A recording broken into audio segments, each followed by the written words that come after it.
Après placement de ces éléments, donc voilà, on retrouve la tige ici, l'autre que j'ai adapté de telle façon à ce qu'elle puisse rentrer à l'intérieur. J'ai fait une petite cheville ici qui passe de part et d'autre. La troisième qui est là, mais qui est utilisée également ici. Donc voilà, on retrouve donc les systèmes de clavettes, hein. Je me suis pas embêté, ça traverse tout l'objet, et puis ensuite je suis venu juste ajuster la hauteur, voilà, de mes objets les uns par rapport aux autres, mis dans la symétrie. Donc là on retrouve pareil, l'autre côté, ça traverse la planche. Bon voilà, on commence à avoir un objet qui a de la gueule. J'ai rajouté également, j'ai fait quelques petits trous pour prévoir pareil, l'espèce de cale là, qui va bloquer la roue. Et puis j'ai rajouté, mais ça c'est un choix esthétique aussi, juste un petit cylindre, un petit tube ici que je mettrai en métal, euh, voilà, pour rajouter un petit peu de rythme à ce modèle là. Ok, il nous reste peut-être encore une passe de petits objets à faire.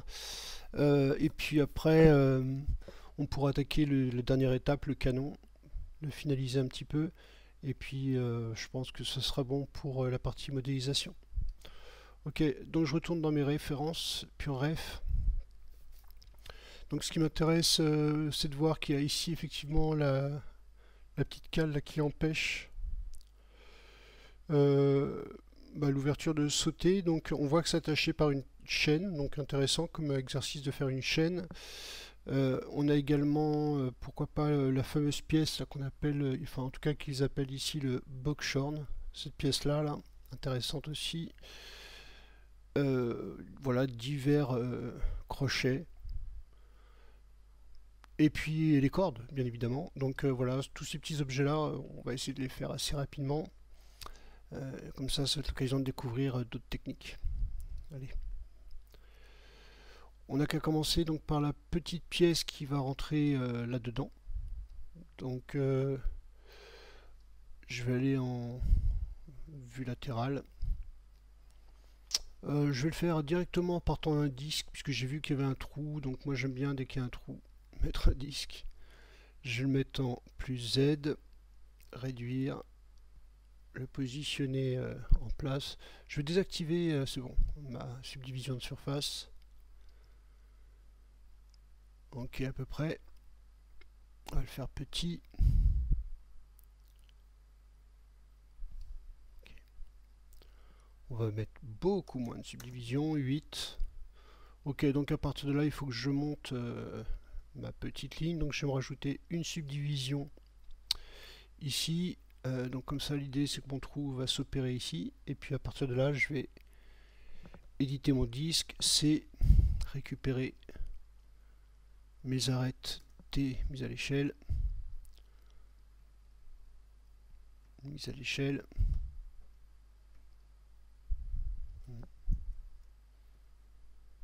Ok, donc un peu la même méthode hein, qu'on utilise. Moi je fais ça assez souvent, ce type de choses. Ok, donc une fois qu'on a ces arêtes là, on peut les copier en contour, V select contour, loop, D extrusion. Alors en fait il a fait extrusion, mais comme on est en arête, il l'a fait avec une valeur, vous voyez, qui est... Donc je peux faire T pour le faire grandir. Ok. Donc juste vérifier que non, notre objet n'est pas plat, donc CTRL A. Je vais mettre en Z0. Ok, l'idée c'est qu'on va le faire plutôt plat. Et donc j'ai vu que je vais me prendre en arrêt, sélection, prendre celle-ci, non, celle-là. CTRL, on va les amener à peu près ouais, par là. Et puis au-dessus, j'ai vu que ça montait un petit peu comme ça. Donc voilà ma pièce, juste m'assurer qu'elle rentre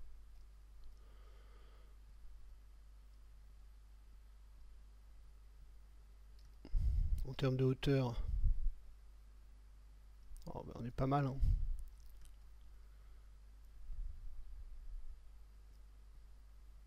ok. Et puis bon, on l'a fait plein de fois. Alt, close surface, 0.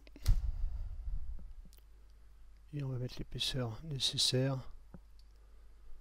Ok, donc je ne vais même pas m'embêter à valider un C pour convertir ça et T mise à l'échelle. Voilà, on va grossir pour faire notre élément. Voilà, quelque chose comme ça. Je pense qu'on peut la bloquer d'ailleurs. Ok, on va juste faire un peu de biseau. J'ai peut-être pas besoin de toutes ces arêtes d'ailleurs. V, select loop. On va virer celle-là. Celle-là, je vais la garder. Dissolve. Voilà, il n'y a pas besoin de ça. Et puis, juste de nous donner un petit coup de biseau. V, select loop. On va récupérer. Bof.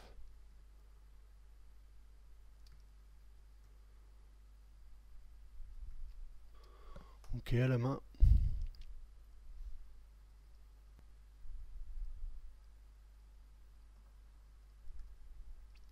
Je passe en mode solo.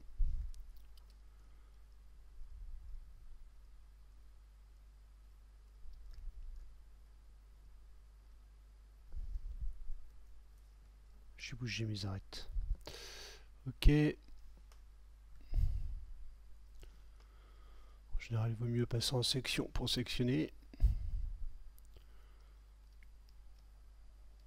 Ok, et puis là, V select boucle. Bevel.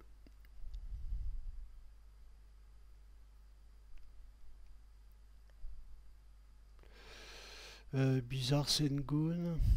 Je vais me passer en solide. Ouais, c'est un peu étonnant. Non, normal, puisque là j'ai des 5.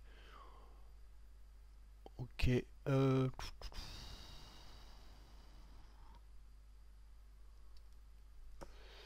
Je vais activer la subdiv de surface, voir s'il y a des pincements. Non, ça n'a pas l'air. Je pense qu'on peut quand même essayer d'améliorer un peu.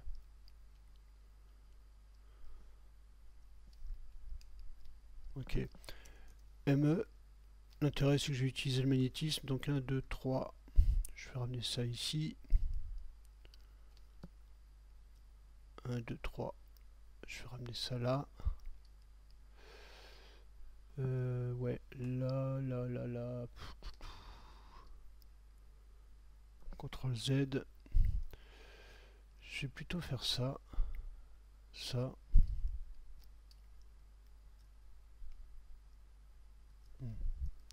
Plutôt l'inverse. Donc plutôt ça.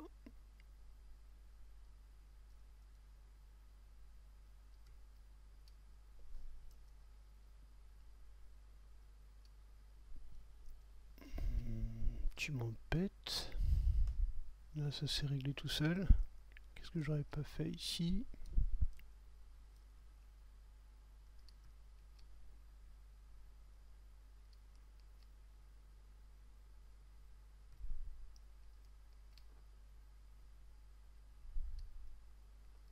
Bon, allez, hop. Pas s'embêter.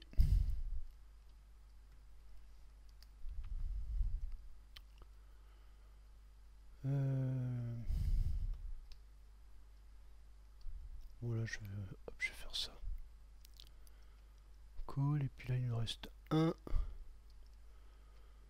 Celui-là, je vais ramener là. Ok, ça me semble pas mal. Je vais tester avec la subdivision. Ok, bah là, c'est propre. Ok, c'était un peu long, pardon, pour une petite pièce comme ça, mais en même temps, c'est intéressant. Ok, donc là, il nous faudrait un torus. Hop. On va faire notre petite bague. 8, 12. réduire.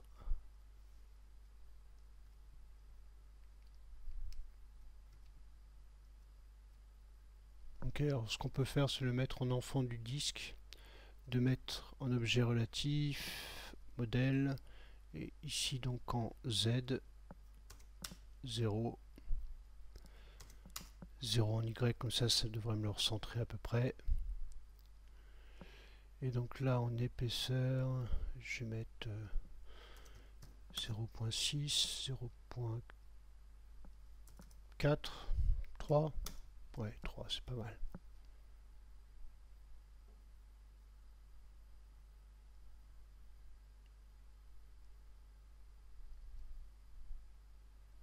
Très bien. Ok, donc pour là on va pas animer hein, pour le moment, donc on va pas faire une chaîne dynamique. Donc ce que je vais faire, c'est que je vais juste positionner ça ici. Je vais pas aller beaucoup plus loin, donc je vais faire C, récupérer cette boucle là et aller dans Mesh, Axis, Axis Center, Axis to Selected Edge, Execute. Ce qui fait qu'à partir de là, l'axe ce sera ici. Et je pourrais toujours tourner ma chaîne, voilà, en fonction de mes besoins là-dessus. Ok. Pour la... Alors on aura besoin également d'un autre petit élément, à la limite on va le faire tout de suite, comme ça on aura ça sous la main également. On va se le faire en façon latérale, je vais partir d'un cercle, ici.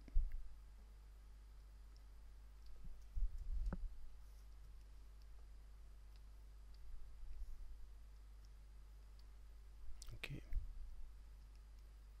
Bizarre qu'il soit pas tout à fait rond, je vais déjà le caler ici. Ah oui, c'est parce que c'est l'angle. Ok, donc T, je vais encore le réduire. Et je vais le mettre en XY parce qu'il va me poser des problèmes pour l'extrusion contrôlée.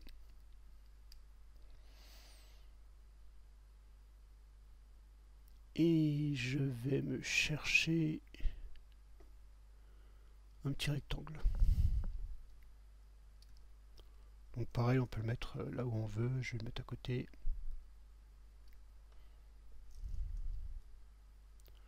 Ok, alors pourquoi un cercle? Tout simplement parce que je vais l'éditer, C. Je passe en mode point. Vous voyez que le premier point est ici, je vais plutôt prendre celui-là. Clic droit, Set First Point. Si je le trouve. Ah, ici, Point Order, Set First Point. Ok. Du coup, K, je vais venir couper mon élément ici, ce qui fait que je peux prendre ce point ici, le supprimer. Ah, je dois être en spline close. Ok. Ok, donc je vais prendre plutôt celui-là, cette first point. L'intérêt c'est que du coup celui-là, il arrive là. Et là, KK, je vais ramener ici. Ce qui va me permettre, puisque j'ai rajouté un point de le fixer, celui-là, je vais le descendre.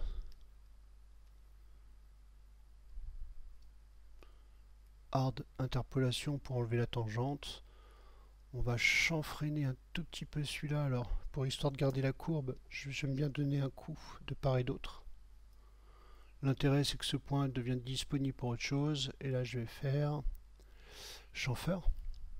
Voilà, comme ça, on aura quelque chose d'assez propre. Et donc, on va utiliser le sweep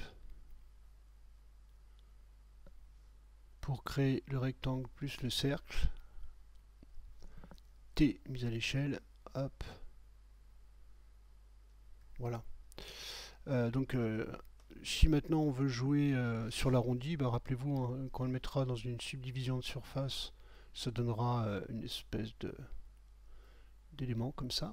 Donc ça me va très bien.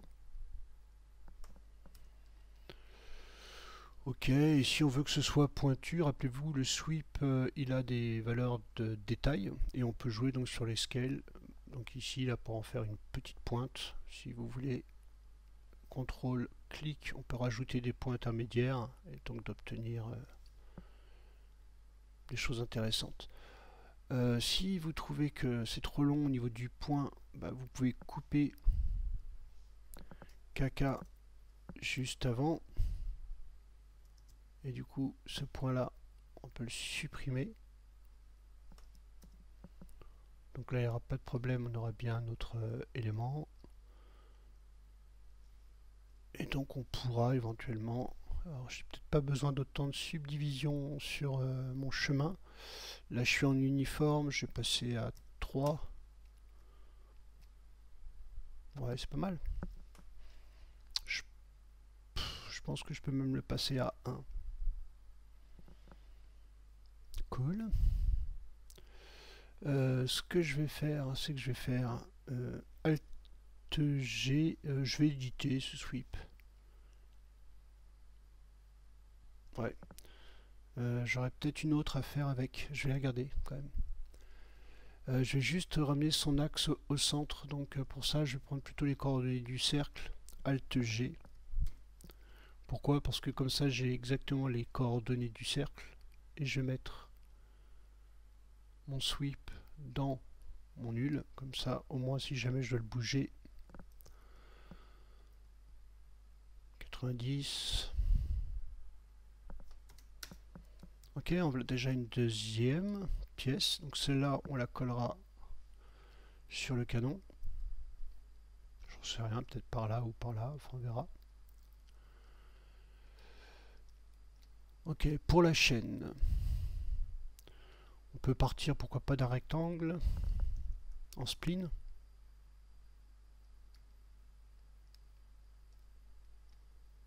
Ok. On va le faire moins haut que large. Ok. D'activer le filet, le rounding. Bah, c'est pas mal ça. Ok, donc voilà mon rounding. Je vais me prendre le même sweep et remplacer mon cercle, supprime, par mon nouveau rectangle. Et bien sûr, supprimer l'échelle. Clic droit sur Scale, Reset. Et là, on remet tout en haut.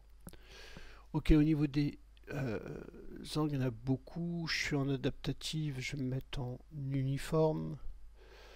Descendre. Ouais, écoutez, c'est pas mal ça. Il y a un côté... Ah, et c'est tordu. Pourquoi? Je vais voir ça. Rotation.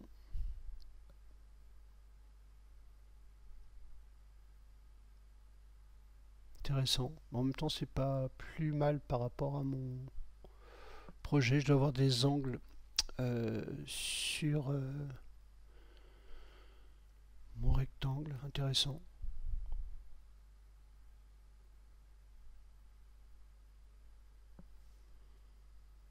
C'est pas plus mal à la limite parce que si je l'arrondis, j'aurai un côté un peu tordu de mon maillage. Donc je vous avoue, je sais pas trop pourquoi, mais à la limite, je vais prendre ça comme une aubaine.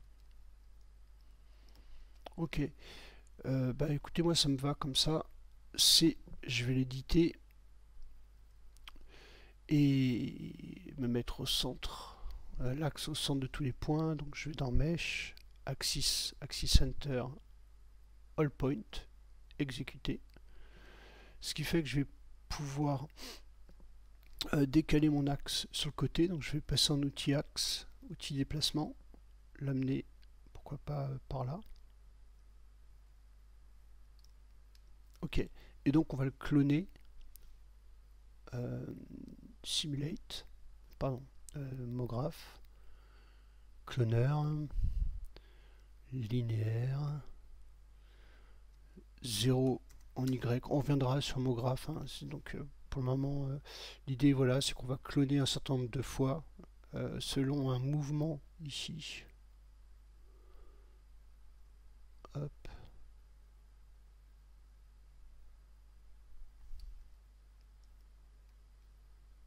OK, et il faudrait qu'à chaque, puisqu'on est par étape, faire en sorte de tourner de 45 degrés, pourquoi pas, l'objet. Ce qui fait que si j'augmente le nombre de chaînes, pas de problème, j'aurai la taille qu'il me faut. Ok, donc une fois que j'ai ça, bah, je peux, je me garde le cloneur disponible. Comme ça, maintenant, je vais plutôt déformer mon cloneur par rapport à un chemin. Donc je me garde ça dans le coin, T mise à l'échelle, je peux réduire, j'adapterai en fonction des besoins.